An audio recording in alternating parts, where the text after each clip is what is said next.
Hello Internet, Barry Keegan here, a writer and artist of the Irish graphic novel The Bog Road, published by Atomic Diner. I just wanted to put some videos out about talking about the book. It's really trying to add more content and maybe for people who are interested in learning more about the process and what I was thinking at the time of doing different pages and scenes and stuff like that. They might like to watch along with these videos. I launched the book last weekend at Celtic Con in County Laois, in Portlaoise, and it was pretty special to launch it there, considering the book is based in Laois.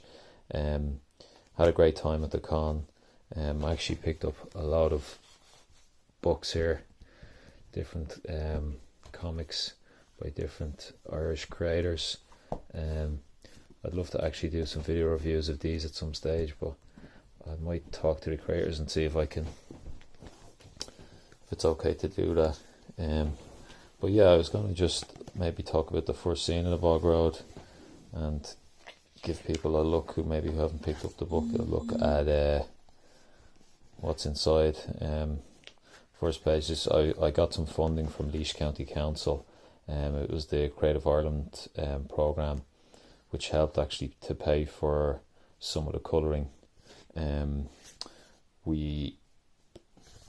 book, I suppose the first scene I got Chris O'Halloran to colour, and then the rest of the book was coloured by George Patrick Gama. I don't even think he's online, but I found him on Reddit.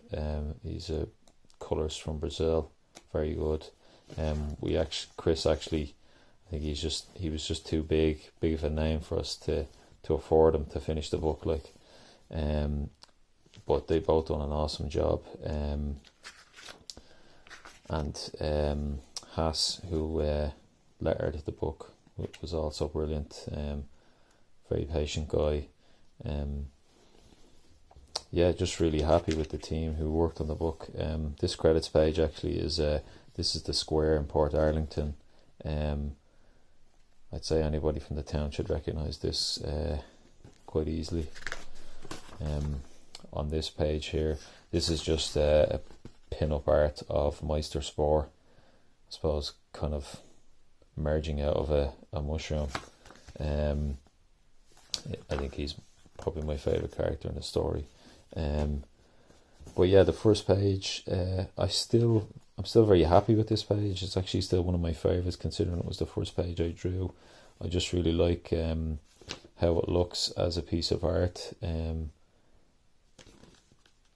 I think the more I draw books, I realise that if you can fit more interesting background, like all I want to do is, I think most comic book artists, they just want to draw people most of the time, and fill a comic page with people.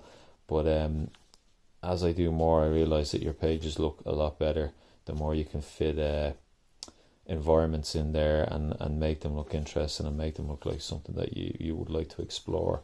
It really helps your pages. This page here, it's definitely one of my favourites. I just think it's a nice breakdown.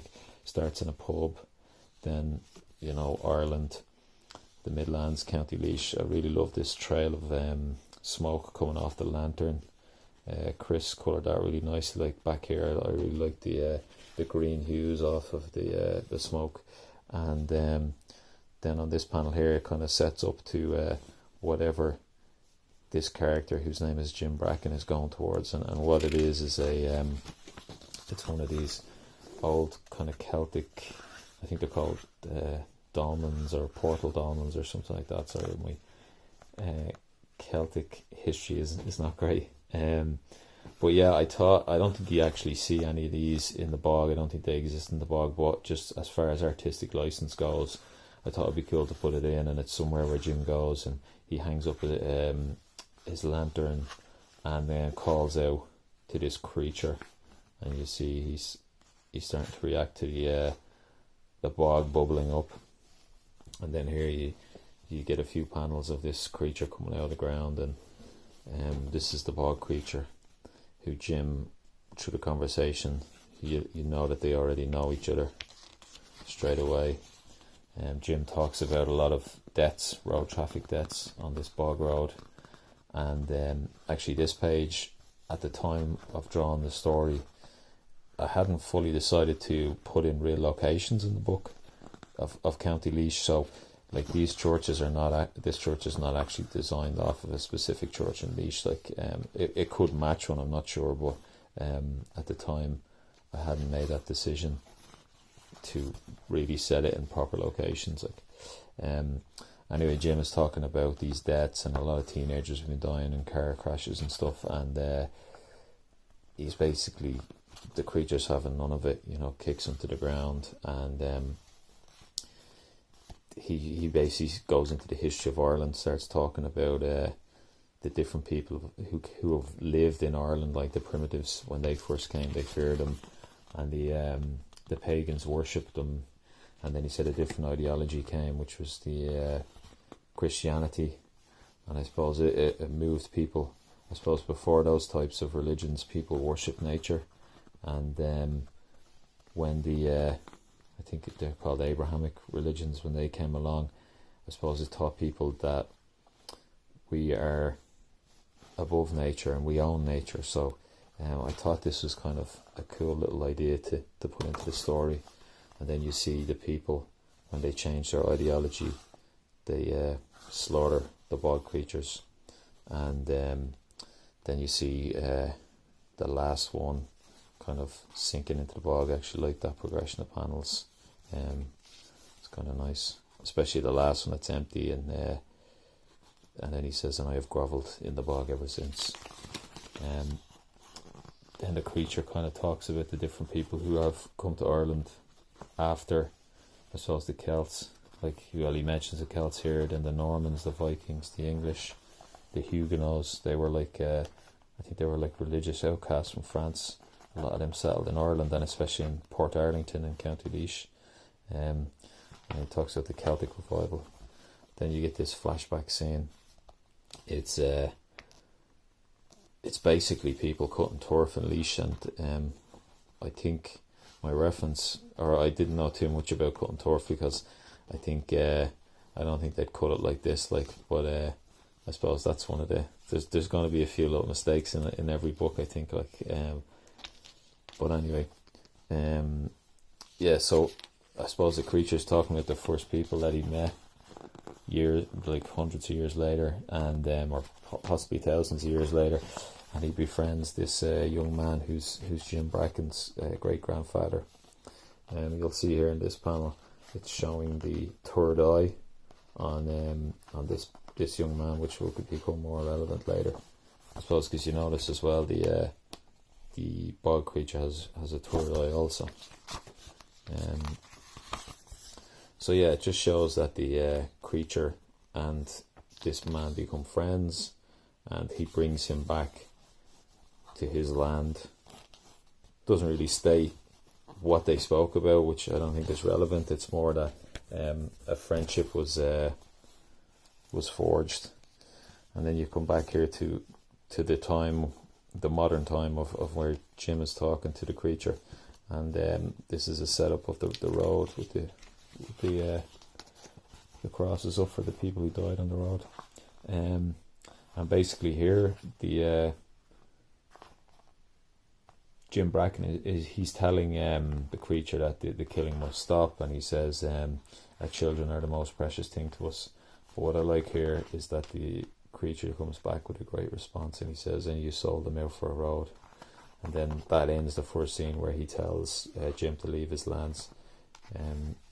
So yeah, like, that was the first scene, coloured by Chris.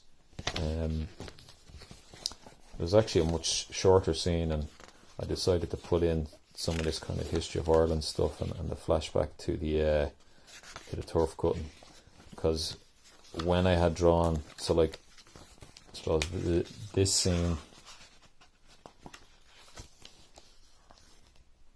I think I had gone from this scene straight in the end, so I'd fleshed this scene out a lot. Like, originally it was meant to be just a small little prologue, but I just felt there needed to be a bit more context in there of what the creature was thinking, and I suppose how he was kind of persecuted. But yeah, like I suppose that's the first scene of the book. Just at the back here, just wanted to show, like, I also put in a map of Laois and all of the key locations that happen in the story. So you've got Portarlington, Lee Castle. There's another mistake. I actually spelled Lee Castle wrong at the back. Leah. It's supposed to be just Lea. A guy at the con actually pointed that out to me. A fella from, I think he was from Portarlington. There's the Corrig Wood, which is a really cool spot in Portarlington, Emo Court, which is beautiful. Rockadunna Mass, absolutely incredible location. Sleeve Bloom, yeah, just couldn't speak highly enough of that place in Glenbarrow, which is kind of where the River Barrow forms. It's like a really nice, I suppose it's at the foothills of Sleeve Bloom in the forest. So like these were all locations that I had discovered when I lived in Laois, and I just wanted to put them all in the book and have the story take place around them. Then I have the characters in here as well, like, but sure, I suppose I'll get to them at some other point. So yeah, that's my little commentary on intro into the Bog Road and a commentary on the first scene. Thanks for watching.